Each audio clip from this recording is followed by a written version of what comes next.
Hello friends, this is Anuradha and today I'm going to explain you the branches of accounting जिसमें कि सबसे पहला है financial accounting, दूसरा है आपका cost accounting and third is your management accounting.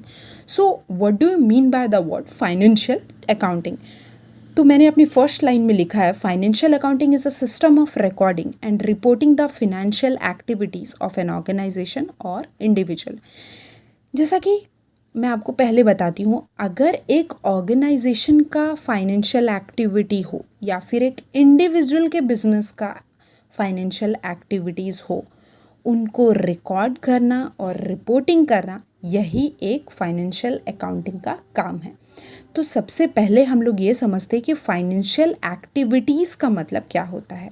तो देखिए, जैसे कि अगर आपका बिज़नेस, आपका एक छोटा भी बिज़नेस हो या आपकी एक बड़ी बिज़नेस हो, आपके बिज़नेस से जुड़ा हुआ कोई भी ट्रांजैक्शन अगर आप करते हैं, उसको अगर हम मनी के टर्म में मेज़र कर सकते हैं. मैंने दो चीज़ें बोला, आपके बिज़नेस से जुड़ा हुआ जितना भी ट्रांजैक्शन जो बिज़नेस से रिलेटेड है और जिसको कि आप मनी के टर्म में मेज़र कर सकते हैं, उन्हीं को हम फाइनेंशियल एक्टिविटीज़ कहते हैं.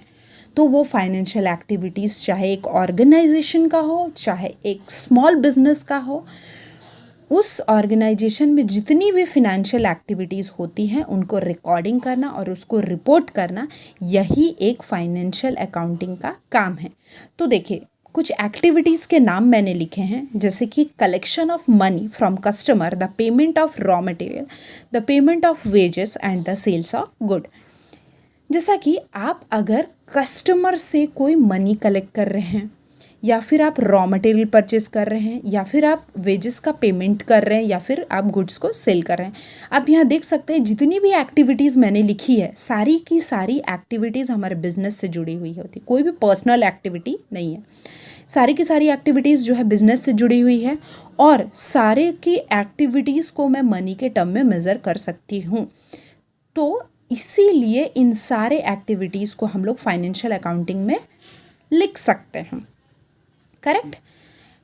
और अब देखिए, फाइनेंशियल अकाउंटिंग तीन प्रोसेस को, प्राइमरी उसके तीन प्रोसेस होते हैं. जैसे कि किसी भी ट्रांजैक्शन को रिकॉर्ड करना, उसका एक फाइनेंशियल स्टेटमेंट बनाना और रिपोर्ट करना उसका फाइनेंशियल स्टेटस. जैसे समझिए, आपने पूरे साल जितने भी ट्रांजैक्शन किए, आप उनको एक बुक में रिकॉर्ड करते जाते हैं. मैंने परचेज़ किया, सेल किया, मैंने परचेज़ किया, सेल किया, आपने वो सारे को एक बुक में आपने रिकॉर्ड किया.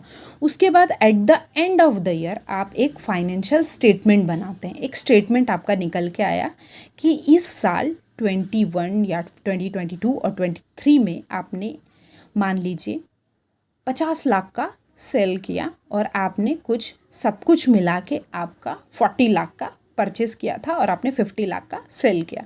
तो आपने क्या किया, पूरे साल ट्रांजैक्शंस को रिकॉर्ड किया. At the end of the year आपने एक स्टेटमेंट निकाला कि हाँ, मैंने पूरे साल इतना बेचा, इतना पूरे साल खरीदा था, और उसका एक रिपोर्ट आपने तैयार किया और आप अपने हायर अथॉरिटी को या फिर आप खुद वो रिपोर्ट को चेक करते हो. तो यहाँ पे हमारा तीन फाइनेंशियल अकाउंटिंग तीन मेन प्रोसेसेस को करता है.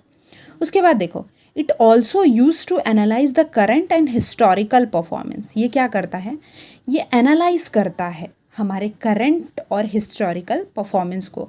मान लीजिए कि इस साल आपने 50 लाख का सेल किया, हो सकता है कि आपने अपनी पिछली हिस्टोरिकल परफॉर्मेंस में आपने 35 का सेल किया होगा. तो इससे हमें पता चलता है कि हमारी कंपनी जो है वो पिछले साल के कंपैरिजन में इस साल ज़्यादा अच्छे ग्रोथ रेट पे चल रही है. तो देखिए, अभी हम लोग पढ़ने जा रहे हैं कॉस्ट अकाउंटिंग. तो कॉस्ट अकाउंटिंग क्या है? Cost accounting is typically done to determine how much a product और service cost to produce, how much profit can be made from it and how much company can invest in new products or services. तो मैंने तीन चीज़ बोली. तो पहला मैंने ये बोला कि प्रोडक्ट और सर्विस की कॉस्ट हमारी कितनी है. करेक्ट. सेकंड मैंने ये बोला कि इससे हम कितना प्रॉफिट अर्न किया जा सकता है। और तीसरा मैंने बोला कि कंपनी न्यू प्रोडक्ट में कितना इन्वेस्ट कर सकती है। ये 3 बातों को जानने के लिए हमें क्या करती है, कंपनी हेल्प करती है हमको। कॉस्ट अकाउंटिंग जो है वो हमें हेल्प करती है। तो देखिए, जैसा कि आप समझिए कि अगर आपकी शर्ट्स की मैन्युफैक्चरिंग कंपनी है तो शर्ट का रॉ मटेरियल होता है कपड़ा। तो किसी से आपने कपड़ा परचेज़ किया, करेक्ट, आपने रॉ मटेरियल कपड़ा परचेज़ किया, और किसी से आपने उसके बटन परचेज़ किया, किसी से आपने थ्रेड परचेज़ किया, करेक्ट, और उसके बाद आपने शर्ट्स की मैन्युफैक्चरिंग स्टार्ट की। तो आपको एक शर्ट बनाने में 400 रुपये का खर्चा हुआ, करेक्ट। मैंने क्या बोला था कि उसको प्रोड्यूस करने में कितना खर्चा हुआ, तो समझ जाइए कि उसको प्रोड्यूस करने में आपको 400 रुपये का खर्चा हुआ। उससे आप कितना प्रॉफिट अर्न करेंगे, तो मान लीजिए आपने उसमें अपना 200 रुपये का प्रॉफिट ऐड किया। How much profit can be made from it, तो उसमें आपने अपना 200 का प्रॉफिट ऐड किया। तो ये जो है, कहने का मेरा ये मतलब है कि टोटल अभी शर्ट का प्राइस हो गया 600। 400 रुपये में आपने बनाया, 200 रुपये में आपने अपना प्रॉफिट ऐड किया, अब आप उसका सेल्स प्राइस रखते हैं 600 रुपये। तो बिना कॉस्ट अकाउंटिंग के हेल्प से आप कभी भी एक प्रोडक्ट का कॉस्ट डिटरमाइन नहीं कर पाएंगे। अगर आप किसी प्रोडक्ट का कॉस्ट ही डिटरमाइन नहीं कर पाएंगे तो आप उसका सेल्स प्राइस कैसे डिसाइड करेंगे।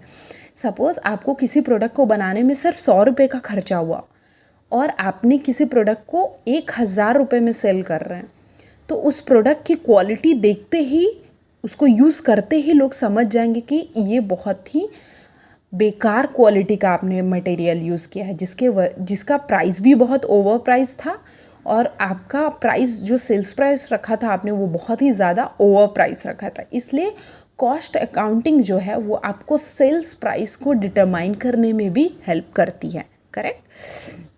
Cost accounting is necessary for business that sell the product or services because it helps them to make the decisions about what to produce, how much to produce and how much to charge for each product. मतलब कहने का मतलब है कि cost accounting जो है वो सारे बिजनेसेस के लिए ज़रूरी है, ठीक है, क्योंकि ये हमें हेल्प करता है ये जानने में कि हम क्या बनाएं, क्या हमारा सबसे ज़्यादा बिकेगा, हाउ मच टू प्रोड्यूस, हम कितना प्रोड्यूस करें, and how much to charge for each product, और एक प्रोडक्ट का हम कितना रीज़नेबल चार्ज लें। अगर मैं 400 रुपये में कुछ बना रही हूँ तो मैं मैक्स टू मैक्स 600 या 700 या 800 तक बेचूँगी। मैं किसी भी 400 रुपये की चीज़ को 4000 रुपये में नहीं बेच सकती, क्योंकि मेरा वो सेल्स प्राइस बहुत ही ज़्यादा ओवर प्राइस हो जाएगा।